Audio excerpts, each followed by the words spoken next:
咁所以有啲人咧，你諗下唱歌咧，除咗佢即係唱嘅嗰啲歌係低音歌啊，比較低音，佢通常都係中高啊，即係中中地高地。咁究竟佢呢一個聲音，佢運用起上嚟，佢可能好治愈，但係當佢去翻佢講嘢嘅時候，去翻佢嗰個低音區咧，究竟佢會係點樣咧？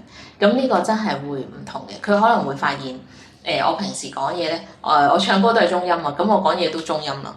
咁變相咧，佢把聲其實係扭曲咗，即係唔係本身佢嘅聲音。哦，即係唱歌係中音，舉例中高音。咁講嘢就用翻中高音。係啊，咁佢講嘢冇激動咯。因為可能會唔會係即係因為我自己咁樣去睇，咁唔係應該更加好啲咩？係。但係嗰個好咧就係佢可能會響啲嘅，即係對於某啲人嚟講，咁響啲就清楚啲咁樣咯。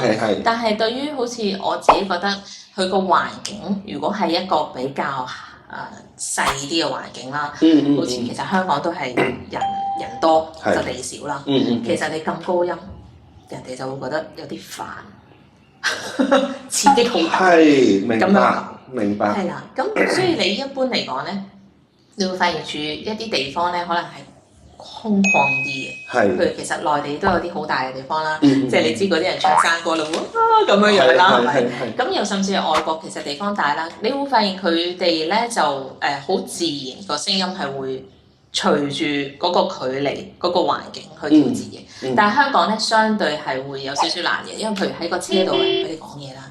即係唔好講咁大聲。地鐵咧咁嘈咧，又可能要講大聲少少喎。跟住咧喺某一啲場合咧，就細聲啲；一係咧就唔該你大聲啲啊咁。